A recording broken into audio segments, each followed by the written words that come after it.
আজকে আমাদের মাঠে একটি কঠিন হাড্ডাহাড্ডি লড়াই গিয়েছে।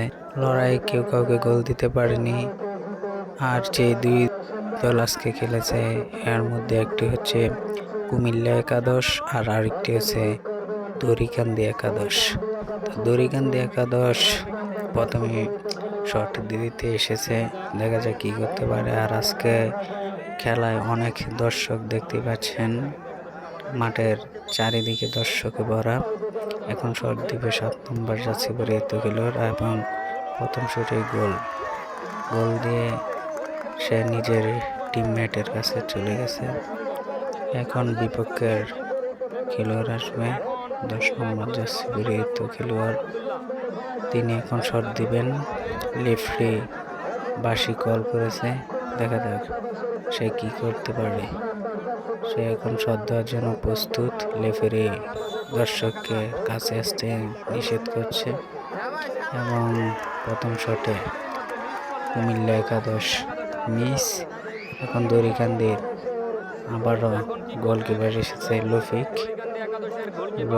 দেখা যাক কি করতে পারে। রফিক আমাদের খুব ভালো একজন খেলোয়াড়, সে অনেক পুরাতন খেলোয়াড়, দেখা যাক এখন সে কি করতে পারে। শ্রদ্ধার জন্য প্রস্তুত এবং শট এবং গোল। তাকে হলুদ কার্ড দেওয়া হয়েছে জার্সি কালার কারণে। আমার আইডিতে সমস্যা আসতে পারে, তাই ভিডিওটা আমি স্কিপ করে দিলাম। এখন এসেছে কুমিল্লা একাদশের ক্যাপ্টেন, 5 নম্বর জার্সি পরিহিত খেলোয়াড়, তিনি পুরো খেলাতেই খুব ভালো খেলেছে। দেখা যাক তার শটে এখন কি হয়। শট করার জন্য প্রস্তুত এবং শট এবং মিস। আসলে তাদের ভাগ্য খুবই খারাপ আজকে, তাদের পরপর 2টি শটই মিস এবং দড়িকান্দির পরপর 2টি শটে গোল হওয়ার কারণে মোট 3টি করে শট। এই কারণে লেফটে বিজয় ঘোষণা করেছে দড়িকান্দির দর্শক মোটামুটি অনেক ভালো দর্শক আছে মাঠে, দেখতেই পাচ্ছেন তারা খুব খুশি, নাচানাচি করছে।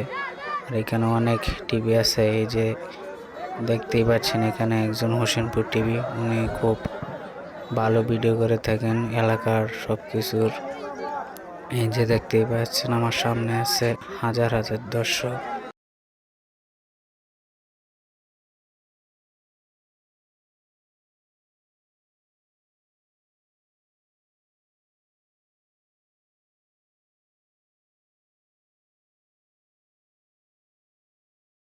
তিনি কিছুক্ষণের মধ্যেই ভিডিও আপলোড করবেন।